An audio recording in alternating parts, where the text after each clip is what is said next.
નમસ્કાર મિત્રો, પેરના ન્યૂઝમાં આપનું સ્વાગત છે। આજ રોજ જૂનાગઢ પોલીસ સ્ટેશનમાં બિલ્ડરો સામે 2 કરોડ 43 લાખની ફરિયાદ નોંધવામાં આવી। જૂનાગઢમાં ગોલ્ડન વિલા અને ભુજન ઇન્ફ્રાસ્ટ્રક્ચર નામની 2 બિલ્ડરો દ્વારા મકાનોની સાઇટ ચાલતી હતી। તેમાં મધ્યમ વર્ગના લોકો આ ગોલ્ડન વિલા અને ભુજન ઇન્ફ્રાસ્ટ્રક્ચરમાં મકાનો બુક કરાવેલા હતા। આ ગોલ્ડન વિલા વિનાયક હાઇટ્સ બાજુમાં જાજરદા રોડ, ચોબારી રોડ જૂનાગઢમાં મકાનોની સાઇડો ચાલે છે। તેમાં બિલ્ડરનું નામ મનીષભાઈ કારિયા અને સંજય ભંડારી એ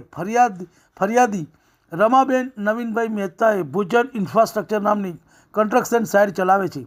અલગ અલગ પેમ્પલેટોનું વિતરણ કરેલ છે। બિલ્ડર મનીષભાઈ કારિયા અને સંજયભાઈ ભંડારીને રમાબેન નવીનભાઈ મહેતાએ આરટીજીએસથી 35 લાખ રૂપિયાનું કરેલ હતું, છતાં પણ બિલ્ડરો દ્વારા અવારનવાર ફોન કરતા હતા અને બીજા પેમેન્ટની પણ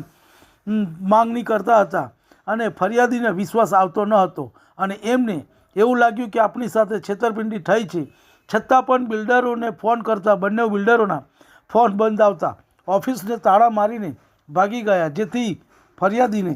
છેતરપિંડી થઈ હોવાથી ફરિયાદી પોલીસ સ્ટેશનમાં બિલ્ડરો વિરુદ્ધ ગુનો દાખલ કરેલ છે અને આગળની તપાસ ચાલુ છે। રિપોર્ટ જયેન્દ્ર યોગાનંદ, જૂનાગઢ। તમને અમારા સમાચાર પસંદ આવ્યા હોય તો લાઇક, શેર, બેલ આઇકોન અને સબસ્ક્રાઈબ કરો। જી સર। આ ગુનાના આરોપી અને કહેવાતા વેપારી બિલ્ડર મનીષ મોહનલાલ કારિયા અને સંજય ભંડારીએ બંને આરોપીએ ભેગા મળી ગુનાહિત પૂર્વ આયોજિત કાવતરું રચી કામે ફરિયાદી રમાબેન નવનીતરાય મહેતા કે જેમને સારા બાંધકામવાળું મકાન સસ્તા ભાવે મળી રહે તે માટે તેમના સંપર્કમાં આવતા પોતા જે આરોપી છે મનીષ કારિયા, તેમને ભુજન ઇન્ફ્રાસ્ટ્રક્ચર નામની પોતાને પેઢી હોય અને તેમના મારફતે તે કન્સ્ટ્રક્શનનું કામ કરતો હોય અને છેલ્લા 15 વર્ષનો અનુભવ હોય। આ ઉપરાંત દિવ્ય ભાસ્કર જેવી પ્રતિષ્ઠિત મેગેઝિન મારફતે તેમને આ બાબતે એવોર્ડ પણ મળેલો।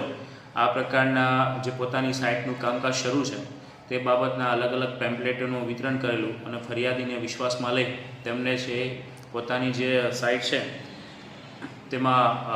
રોકાણ કરવા માટે અને મકાન લેવા માટે એ વિંગ અને બી વિંગના છે કુલ મળીને 48 લાખ રૂપિયામાં સોદો નક્કી થયેલો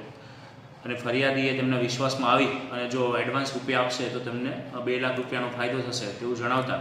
ફરિયાદીએ પોતે આરટીજીએસ મારફતે કુલ 35 લાખ રૂપિયા જેવી માતબાર રકમમાં જે આરોપીઓ છે તેમને ચૂકવી આપેલી। ત્યારબાદ પણ બાકીના રૂપિયાની ઉઘરાણી અવારનવાર કરવામાં આવેલી, પરંતુ ફરિયાદીને તેના પર વિશ્વાસ ના આવતા આ બાબતે વિગતવાર આગળ જતાં આ જે મનીષ કારિયા અને અન્ય તેનો પાર્ટનર છે સંજય ભંડારી, આ બંને ફરિયાદીને સાથે છેતરપિંડી કરી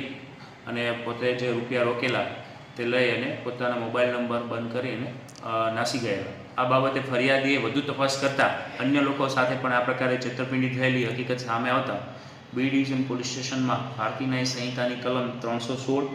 318(2) અને 61(2) મુજબ છે ગુનો દાખલ કરવામાં આવેલો છે, જેમાં ફરિયાદી સાથે કુલ 35 લાખ અને ફરિયાદી સિવાયના